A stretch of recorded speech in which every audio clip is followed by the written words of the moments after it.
Yang dominan itu sebenarnya sosok warna hitam. Kadang-kadang ada yang putih kayak di atas, tapi dia cuma sekilas kayak cahaya hilang. Dan ternyata rokok itu bukan rokok. Rokok itu daun. Daun yang lebar, yang tebel. Dan semua anak-anak teman-teman saya panggil, saya suruh lihat. Dan semuanya shock, takut. Kalau saya bilang nggak takut, itu bohong gitu. Baik, cerita saya dimulai pada tahun 2000, tepatnya di 1 Muharram atau biasa kita sebut juga Malam 1 Suro. Karena pada zaman saya itu di 1 Suro itu memang saat-saat pemuda Jakarta itu datang ke gunung-gunung yang ada di Jawa untuk menikmati alam, menikmati malam dan menghayati apa arti 1 Muharram. Jadi kami berangkat dari Jakarta itu 8 orang. Saya pribadi, Randi, dan beberapa teman saya. Dan saya hanya akan nyebutin satu nama yang akan membuat cerita ini begitu mencekam. Itu namanya Uwi. Kita sampai di Cibodas itu sebenarnya sudah agak malam. Itu sudah jam 11 malam. Tapi pada tahun 2000 itu, walaupun kita datang malam, kita masih bisa untuk naik. Kalau yang sekarang ini sudah nggak bisa lagi naik, batas naik ke gunung itu jam 6. Jadi kita jam 11 sampai pos Cibodas kita tetap naik. Akhirnya kita naik, pendakian malam kita lakukan. Jadi jam 11 kita mulai mendaki, kita sampai di Kandang Badak, itu pos terakhir untuk menuju puncak itu. Kita sampai Kandang Badak itu sekitar jam 3. Di jam 3 malam itu kita istirahat break sekitar 1 jam. Kita coba makan, masak-masak dulu. Jam 4 itu kita summit. Summit itu sampai puncak sekitar jam 6. Di puncak kita masih bisa ngelihat sunrise, masih dapat sunrise karena kebetulan juga kabutnya tipis. Jadi kita bisa lihat sunrise di sana. Dari puncak itu kita turun ke Surya Kencana. Karena rencananya kita akan bermalam di Surya Kencana. Tapi ada beberapa teman yang ingin merasakan bermalam di puncak. Akhirnya di Sabtu siang itu sampai Sabtu malam kita tetap berada di puncak. Jadi kita malam mingguan di puncak. Setelah malam mingguan di puncak, kita akhirnya turun lagi ke Surya Kencana itu hari Minggu. Nah, di hari Minggu itu dari 8 orang yang berjalan itu, ada sebagian yang ingin berkemah lagi di Surya Kencana. Karena pada masa itu Simaksi itu bebas. Kalau sekarang itu Simaksi hanya 2 hari 1 malam. Kalau masa itu bisa berapa malam aja. Yang penting ibaratnya kita lapor ke pos terakhir yang akan kita turuni. Tapi pada saat itu ramai pendaki? Kalau di tahun 2000 itu memang kalau 1 Suro itu pasti pendaki itu rame. Pendaki-pendaki itu ibaratnya sama dengan 17 Agustus ramenya. Ketika turun itu sampai di Surya Kencana kita jam 5 sore. Jam 5 sore di hari Minggu. Jam 5 sore di hari Minggu kita masak-masak dulu sebentar. Tapi ada satu teman yang mencoba membuka tenda. Padahal keinginan saya ingin kita sampai Jakarta nggak terlalu lama karena kita sudah bermalam udah 1 malam. Ya ada sedikit debat gitu, gimana kita ngecamp atau kita terus jalan. Dan ketika jam 6 akhirnya pas banget itu jam 6 saya ingat, akhirnya kita bongkar tenda dan kita jalan ke arah Surya Kencana yang pintu ke arah Gunung Putri. Nah di situ ketika jalan itu sebenarnya titik dari semua cerita ini di jalan itu. Ketika jalan itu ada satu tenda zaman itu bawa radio dan di dalam tenda itu terdengar suara azan. Terdengar suara azan, Bastio nyuruh saya, teman saya ini Bastio nyuruh saya untuk berhenti. Tapi saya pikir karena takut terlalu malam sampai di ujung Putri, akhirnya saya terus jalan. Nah terus jalan itu ketika kita baru jalan sekitar 10-20 meter lah. Tiba-tiba adik saya Rian itu kepleset. Semua ketawa dan kita malah bercanda gitu. Walaupun pada akhirnya kita baru sadar kalau itu sebenarnya pertanda. Itu sebenarnya kita harusnya berhenti saat azan, tapi kita terus jalan sampai ujung Gunung Putri. Jadi sampai ujung Putri, jalur Putri itu sudah gelap.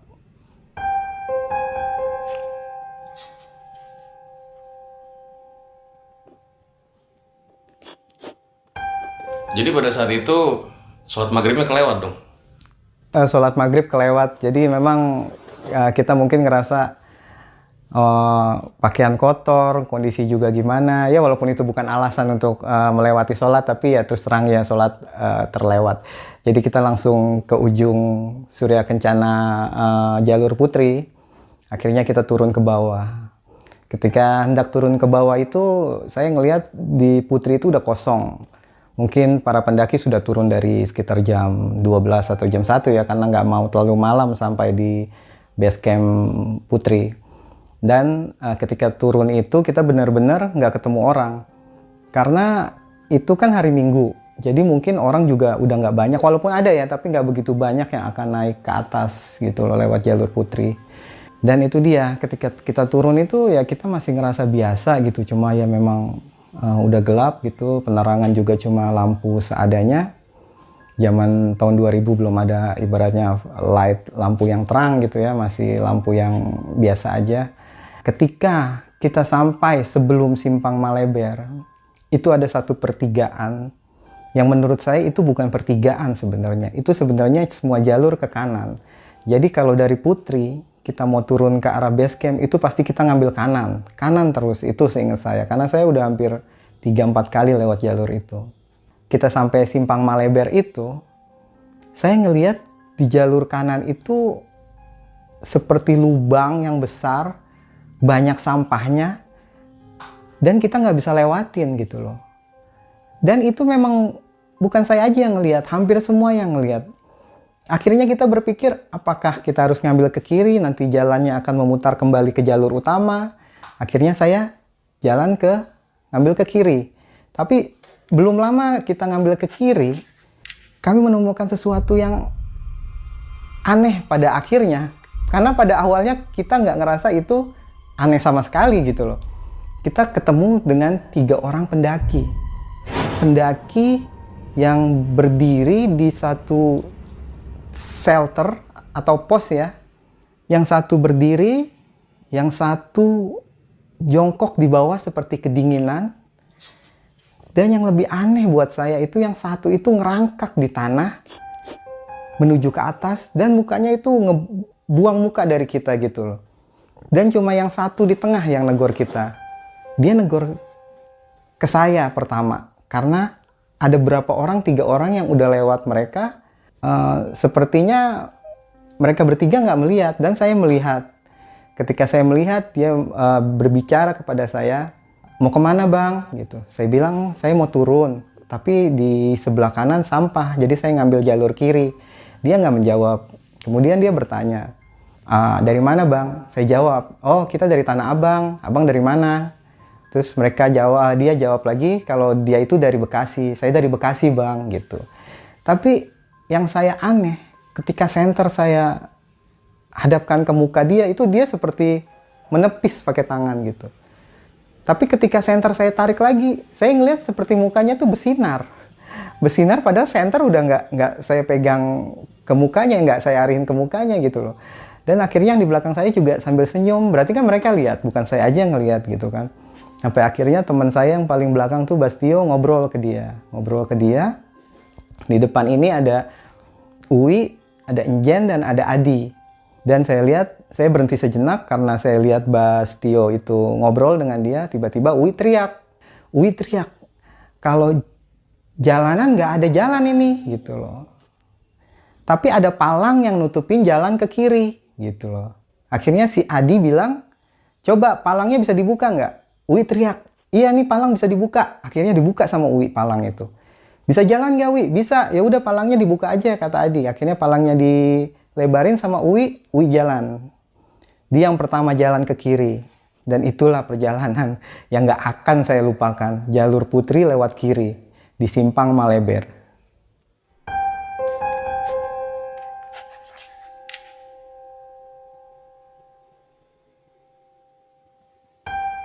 Jadi Mas Randi dan rombongan memutuskan untuk belok ke kiri. Iya. Nah, 3 orang yang tadi kemana tuh Mas? Jadi kalau penglihatan kami berlima, 3 orang itu tetap di situ. Dan ketika yang 3 paling depan itu, teman kita yang 3, ada Uwi, ada Injen, ada Adi itu jalan duluan. Kita akhirnya mengikuti mereka. Sambil kita jalan, ya biasalah kita pamitan ya sama-sama pendaki gitu. Bang, kami duluan bang gitu. Iya. Dan tiba-tiba yang tengah itu sambil senyum, dia berkata gitu. Kalau kata-katanya itu sebenarnya biasa gitu loh. Seperti kita berkata-kata sama orang gitu loh. Tapi ini ketika dia ngomong, hati-hati di jalan bang, bang. Saya cuma ngerasa suara bang itu benar-benar di kuping saya itu ngiang-ngiang sampai hampir 20-30 meter gitu. Dan pada akhir cerita kita bertanya ke 5 orang ini sama, mereka ngerasakan suara itu. Suara itu seperti ngegiang di kuping walaupun orangnya udah nggak ada. Bang, bang, bang. Sampai sekarang pun saya masih ingat suara itu. Akhirnya kami terus jalan, tapi yang saya bingung ini jalan ke kiri ini, dia terus ke kiri. Dia nggak ke kiri atau nyerong ke kanan. Karena kalau dia ke kiri nyerong ke kanan, dia akan ketemu jalur utama pasti otomatis. Tapi ini seperti benar-benar ngebuang ke kiri. Tapi karena kita udah telanjur ngambil ke kiri itu, kita akhirnya terusin. Saya masih ingat, itu sekitar jam 9. Dari jam 9 itu kita jalan terus. Tapi di jalur itu, harusnya kalau emang jalur yang banyak orang lewatin itu harusnya tanah. Tapi ini jalur banyak daun-daun kering di jalanan, penuh daun kering. Berarti ini jalur nggak pernah dilewatin gitu. Akhirnya di jam 11 kita coba berhenti. Kita berhenti, kita rembukan lagi, apa kita naik ke atas lagi atau gimana. Tapi entah gimana ketika kita berhenti itu saya nyenter, saya ketemu sama satu bungkus rokok yang mereknya Jinggo. Rokok zaman dulu tuh rokok Minak Jinggo. Jadi saya ketemu rokok itu, bungkus rokok itu udah kering ya, tapi saya ngelihat ada tulisan Minak Jinggo dan saya coba confirm ke teman-teman yang lain, ini ada bungkus rokok. Berarti ada orang lewat sini. Berarti ini jalur orang. Jadi kita nggak usah ragu gitu. Kita tetap jalan ke jalur ini. Akhirnya rokok itu saya kantongin gitulah untuk ibaratnya ya untuk bukti saya gitu kalau itu emang jalur orang lewat gitu. Tapi di situ di jam 11 itu kita yakinin ketika sudah jam 12 teng kita masih belum ketemu jalur yang biasa kita lewatin, kita harus berhenti, kita harus ngecamp. Kita ngecamp sampai kita tunggu terang dan kita coba cari jalan lagi. Akhirnya kita jalan sejam lah. Di perjalanan dari jam 11 ke jam 12 itu perjalanan yang nggak bakal saya lupain. Karena perjalanan itu benar-benar di kanan kiri kita itu seperti kresek-kresek, ada yang ngikutin di pohon-pohon besar tuh. Kadang di atas, kadang di batangnya kayak ada yang ngelongo-ngelongo. Tapi karena jalan turunan saya cuma bisa ngelihat kanan kiri sambil ya baca-baca doa keselamatan lah gitu. Sosok apa yang terlihat Mas? Yang dominan itu sebenarnya sosok warna hitam. Kadang-kadang ada yang putih kayak di atas, tapi dia cuma sekilas kayak cahaya hilang. Tapi kalau hitam itu seperti saya ngelihat pohon itu udah besar, atau itu jadi tambah besar pas saya ngehin itu di pinggir pohon itu bayangan hitam gitu, bayang hitam lagi ngeliatin. Nanti dia pindah lagi ke pohon yang lain gitu. Saya terus jalan turun sambil terus baca doa. Sampai akhirnya yang paling depan dia ngeberhentiin kita, dia bilang ini udah jam 12, kita mesti cari tempat untuk ngecamp. Karena bener-bener jalur itu nggak ada sama sekali bisa untuk ngecamp. Akhirnya kita ada satu pohon, terus di sampingnya itu ada kayak tanah lumayan lah untuk bisa untuk satu tenda, karena nggak mungkin untuk 2 tenda. Akhirnya kita bikin satu tenda di situ, kita numplek 8 orang masuk ke dalam tenda itu, karena nggak ada satupun yang berani untuk jaga di luar atau tidur di luar malam itu gitu. Dan ketika kita masuk tenda jam 12 itu angin di atas itu udah dahsyat. Seperti badai gitu. Untungnya kita ada di samping pohon besar. Tenda udah goyang-goyang. Tiba-tiba ada suara kayak auman gitu. Auman macan. Dan bukan saya doang yang dengar. Semua dengar. Yang di tenda itu semua dengar. Yang tadinya masih ngobrol dengar suara auman itu langsung kita diem matiin lampu. Udah kita tidur tumpuk di situ. Kita cuma berharap tetap pagi cepet gitu, pagi datang gitu biar kita ibaratnya bisa ngelanjutin perjalanan ketemu jalur putri lagi. pagi itu ketika sudah matahari terbit, saya lihat tenda sudah terbuka dan ada teman saya Bastio tuh udah di luar lagi observasi jalur karena memang dia yang paling pengalaman. Dia observasi jalur dan dia manggil kita keluar semua. Ayo keluar semua. Dan ketika di luar semuanya terpana ngelihat apa yang ada di samping kita. Di samping kita itu jurang yang benar-benar cuma satu pohon besar tumbang untuk jalan, yang saya ngerasa itu seperti film Indiana Jones, beneran. Saya bilang itu kayak film. Andai semalam jam 12 kita nggak berhenti di sini, kita terusin jalan nggak ngelihat, kita nggak ada di sini lagi. Itu benar-benar berkah kita berhenti jam 12 itu. Jadi ketika jam 12 itu ya kebetulan memang udah habis juga film, jadi kalau itu dipoto benar-benar keren gitu. Akhirnya kita bongkar tenda udah terang, kita siapin sisa makanan, logistik yang memang udah tipis karena kita memang udah mau turun. Logistik juga, wah ngelihatnya aja udah ada rasa takut juga logistik segini gitu. Akhirnya kita jalan niti itu pohon besar, masih ketawa-tawa. Kita masih ketawa-tawa karena kita pikir abis ini juga di bawah ketemu sama jalur Putri, sama base camp Putri. Mungkin ini jalur yang lain aja. Kita lewatin pohon besar itu sambil ketawa-tawa, saya inget banget gitu. Sampai ujung kita ketemu lagi turunan. Tiba-tiba turunan itu abis turunan itu nggak ada jalan lagi kecuali kita harus naik lagi. Kita naikin lagi, ternyata ada bukit kecil lagi, kita naik terus ke atas bukit itu. Karena kalau feeling saya kita harus ngambil kanan, tapi nggak ada jalan ke kanan sama sekali. Seperti ditutup, bener-bener seperti ditutup. Sampai udah agak siang, kita masak perbekalan terakhir kita lah. Karena berharap nanti malam juga kita bisa sampai gitu. Ternyata pas kita siang makan, kita turun lagi ke bawah, kita masih ada di tengah hutan. Dan itu berarti hari Senin. Sampai akhirnya kita putuskan untuk ngecamp lagi. Sisa makanan yang ada benar semua dikumpulin. Semua yang ada di tas punya cemilan-cemilan kumpulin untuk makan bareng. Malam itu kita cuma makan cemilan di hari Senin. Di hari Senin kita makan cemilan. Nggak ada itu makanan berat. Sampai akhirnya kita buka camp lagi di tanah yang cukup lapang. Kalau malam Selasa itu tanah cukup lapang. Akhirnya kita buka tenda di situ, kita bermalam lagi sampai ketemu lagi pagi besok. Di pagi yang kedua di hari Selasa, itu hal yang paling aneh yang pernah kita dengar. Jadi ketika kita turun, kita nggak dengar suara motor. Suara motor di atas kita, ada suara motor di atas kita. Artinya kita harus naik ke atas bukit itu. Siapa tahu di atas bukit itu ada satu perkebunan yang suka ada motor lalu lalang untuk ngambil hasil perkebunan, pikiran kita. Akhirnya kita naik ke atas itu. Ternyata sampai atas itu masih hutan gitu, masih hutan dan turun lagi. Berarti kalau kita hitung kita udah lewatin 3 bukit sampai hari Selasa aja.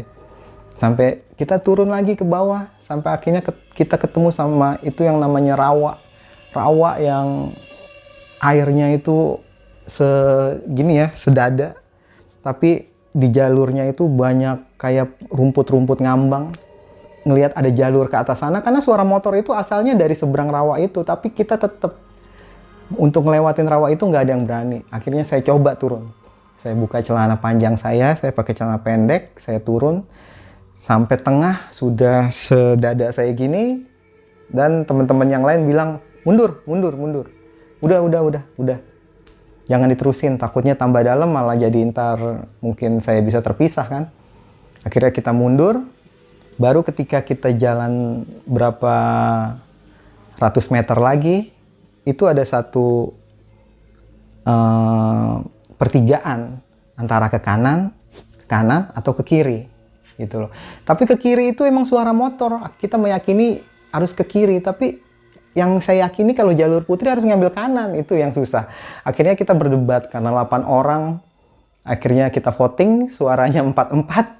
Akhirnya nggak ketemu jalan keluar. Kita berhenti dulu di situ. Kita berdoa bareng-bareng. Ada satu teman yang mungkin percaya hal-hal seperti itu, dia pakai baju. Terus sama dia bajunya itu dibalik sama dia. Bajunya dibalik sama dia, dipakai lagi. Jadi dia pakai baju terbalik. Terus kita yakinin kalau kita harus ngambil kanan. Saya ngambil logika aja, kalau Putri itu base camp pasti ke kanan. Tapi ada lagi yang ngerasa suara motor tuh di kiri, kita harus ke kiri, siapa tahu ketemu yang naik motor itu. Tapi akhirnya setelah lama berdebat, akhirnya kita ngambil ke kanan.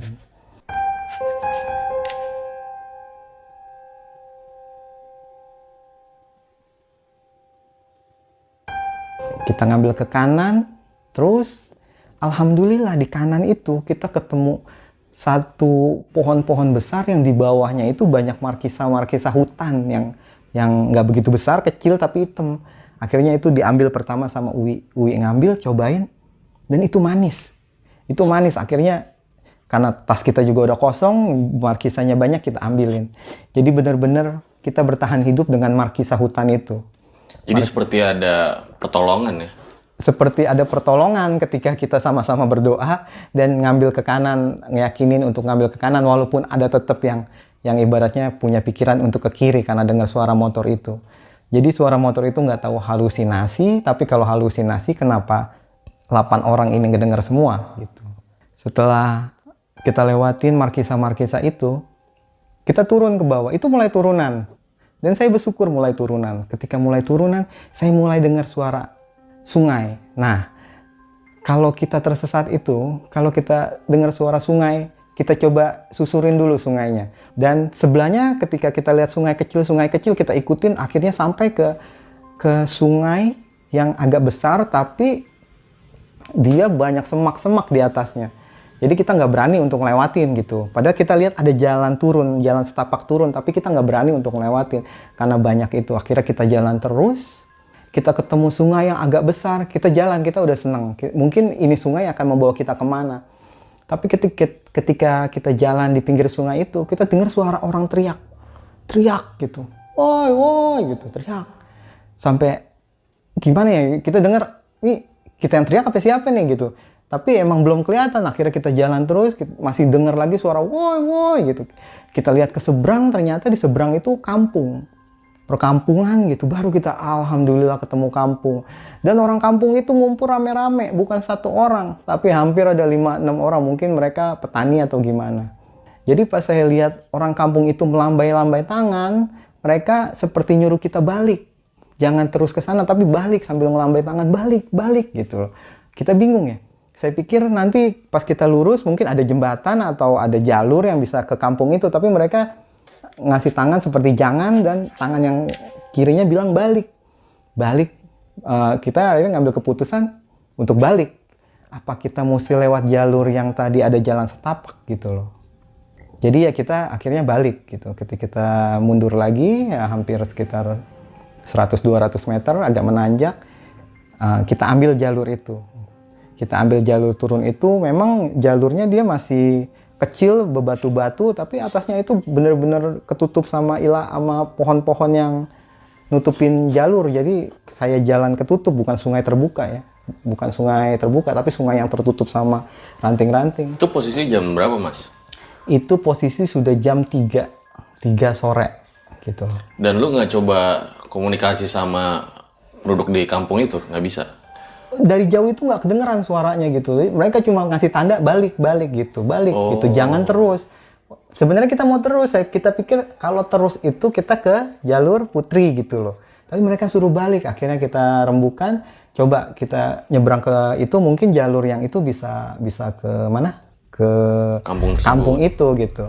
Akhirnya kita lewatin jalur itu, turun, dan semak-semak yang di pohon itu ternyata sarang ular.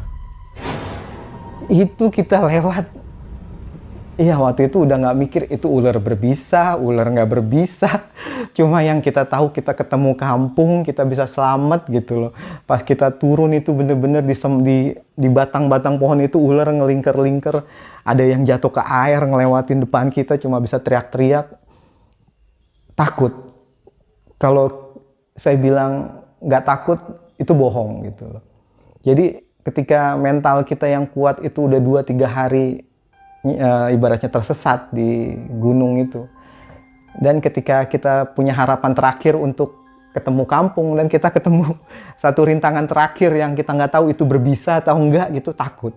Karena takut saya itu ular berbisa, dikit lagi ketemu kampung, saya malah dipatok, itu ibaratnya kayak gitu. Karena saya nggak bawa diri sendiri. Waktu itu saya bawa adik saya gitu. Jadi karena jalan sama adik saya, jadi saya mikirinnya itu dua pikiran. Tapi tetap kita jalanin, akhirnya kita ambil kayu yang gede satu, saya paling depan tuh mukulin ular-ular biar ya nggak mukul ya sih, maksudnya itu rumah mereka ya, kita yang numpang lewat ya cuma bisa ngedorong-dorong ular itu untuk ngejauh dari kita, akhirnya kita bisa lewat, alhamdulillah nggak ada yang kenapa-napa gitu.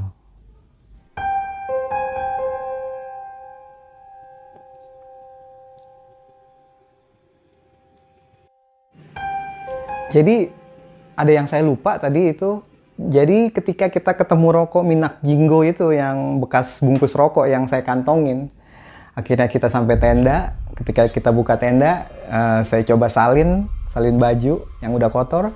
Saya keluarin lagi itu rokok. Dan ternyata rokok itu bukan rokok. Rokok itu daun. Daun yang lebar, yang tebel. Dan semua anak-anak teman-teman saya panggil, saya suruh lihat. Dan semuanya shock. Itu yang bikin mereka masuk tenda. Nggak ada yang berani jaga di luar. Karena memang saya juga berpikir ulang itu kenapa bisa jadi daun gitu. Karena saya yakin yang saya ambil bungkus rokok, saya kantongin lagi, ternyata pas dikeluarin kenapa jadi daun. Itu sesuatu yang gak masuk akal menurut saya. Saya terusin lagi ceritanya yang pas saya udah nyingkirin ular-ular itu, ular-ular udah saya singkirin dari batu-batu, saya suruh adik saya jalan duluan, terus teman-teman saya yang lain baru kita semua sampai. Nah, ketika sampai di seberang itu, kita nemuin jalur kecil yang nggak sebesar yang di seberang sana yang kita lewatinya, tapi seberang sininya itu jalurnya kecil tanah. Jalan setapak yang pinggirnya itu pohon wortel, pohon bawang. Udah seneng banget ketemu kayak gitu tuh, udah kayak, wah ini udah ada di peradaban, udah selamat lah kita gitu kan. Kita lewat terus gitu, kita jalan turunan, sampai kita lihat satu rumah yang ya semi warung juga. Ternyata bapak yang teriak-teriak dari seberang itu sama beberapa orang yang punya kebun di situ. Jadi kita berhenti di situ, kita istirahat. Bapaknya langsung nyuruh, udah istirahat gitu. Sana ke kamar mandi, cuci muka gitu. Udah kita iniin. Kita emang udah nggak punya apa-apa, udah nggak punya logistik, nggak punya apa-apa.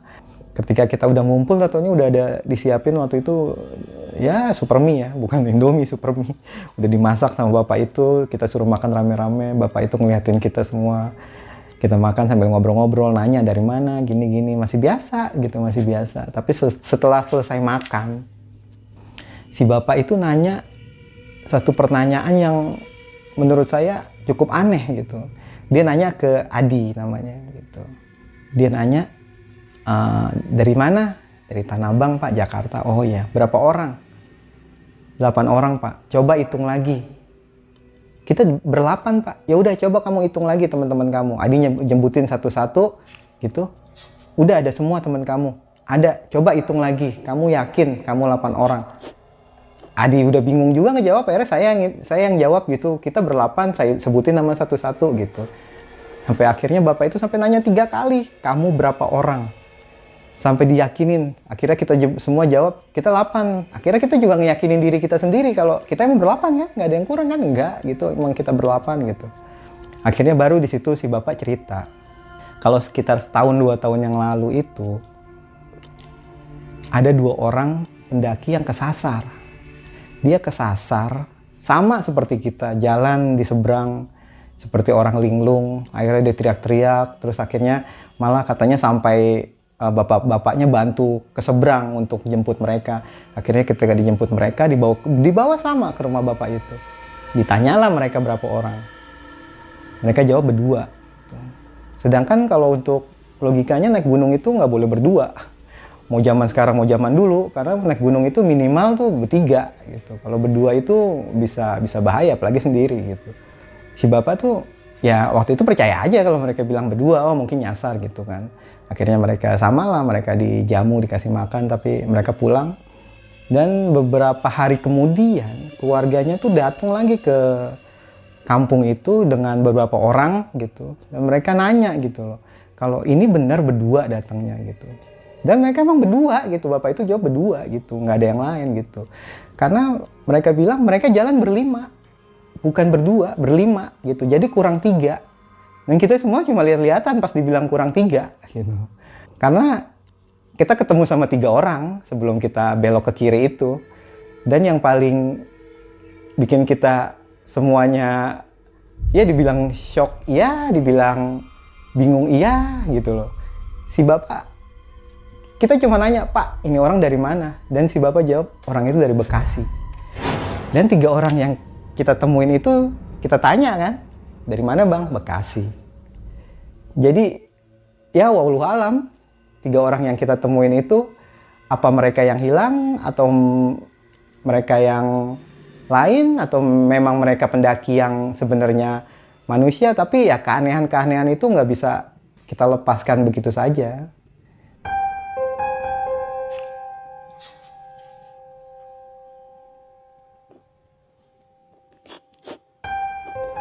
Jadi balik lagi ke Kampung Malebernya, kita jadi sempet bermalam semalam, terus akhirnya paginya kita turun ke bawah. Itu bener-bener desa Maleber tuh indah banget. Jadi kanan itu dia ada pohon wortel, ada pohon daun bawang ya, ada daun bawang gitu berarti pohon bawang. Tapi di kanannya itu sungai yang kita temuin dari kemarin-kemarin itu. Ya jadi ibaratnya buat penawar lelah kita lah pemandangan terakhir itu. Sampai turun kita terus karena bapaknya bilang terus aja turun nanti ketemu gerbang itu udah jalan raya Cianjur. Kah, Cianjur? Saya kaget, kok Cianjur pak? Kita mau ke Turun Putri mah di Cipanas. Kamu udah di Cianjur. Jadi ternyata kita tuh bukannya ada di base camp Putri. Kita ada di Cianjur, desa Maleber yang mesti ngelewatin mungkin 3-4 bukit ya kita nggak tahu ya itulah. Waktu kita nyasar dari hari Minggu itu, kita ngelewatin berapa bukit, akhirnya ketemu desa Maleber, itu kita udah bukan ada di area Cipanas lagi, tapi kita ada di Cianjur. Akhirnya kita turun, sampai desa Cianjur, ketemu bis yang ke arah Jakarta, kita naik semua ke bis, di bis itulah kita bahas semuanya. Kita bahas semua yang 3 orang itu ternyata jadi-jadian, yang kita bahas itu rokok, bisa jadi bungkus rokok bisa jadi daun. Ya semua kita bahas di situ, ada ketawanya, ada takutnya, tapi yang jelas kita udah nggak sedih karena kita udah mau pulang ke Jakarta. Itu dia guys, pengalaman luar biasa yang dialami oleh Mas Randi dan kawan-kawannya ya. Jadi lo total perjalanan hampir 1 minggu. Ya dari 3 hari, ya 3 harian ya. Berangkat dari Jumat, kita sampai Jakarta itu Rabu malam. Wow. Dan lu sempet kaget banget dong ya ketika ternyata lu di sebuah desa dan jauh banget dari base camp. Iya itu dia, ketika tahunya desa itu di Cianjur bukan ada di Cipanas, itu kagetnya bukan kepalang udah, tapi ya bersyukur juga ada orang desa itu yang ibaratnya ngasih tanda ke kita untuk nggak terus. Karena kalau kita terus kita nggak tahu lagi itu kita kemana itu. Kita nggak bakal ketemu desa Maleber yang indah itu. Nggak bakal bisa pulang ke Jakarta, nggak bakal ada di sini mungkin. Jadi lu ada pesan nggak nih mas buat teman-teman? Jadi kalau untuk pesannya ke sesama pendaki ya, apalagi pendaki yang masih pemula gitu. Awal mendaki memang kita pasti sama senior jalan gitu, harus yakin kalau senior itu ibaratnya bisa membawa kita ke pendakian yang mulus lah ibaratnya. Tapi jangan terlalu berharap mulus banget gitu loh. Karena ternyata dari pengalaman ini, para pemula yang ikut sama kita itu nggak takut sama sekali. Nggak ada rasa takutnya. Karena mereka percaya kalau kita bisa membawa mereka turun ke bawah. Dan kita yang senior ini juga nggak begitu mengkhawatirkan mereka. Jadi mereka punya semangat untuk bisa tetap survive. Dan pesan yang paling utama mungkin ketika kita dengar azan, itu sebaiknya kita berhenti dulu. Waktu sholat, sebisa mungkin kita sholat gitu loh.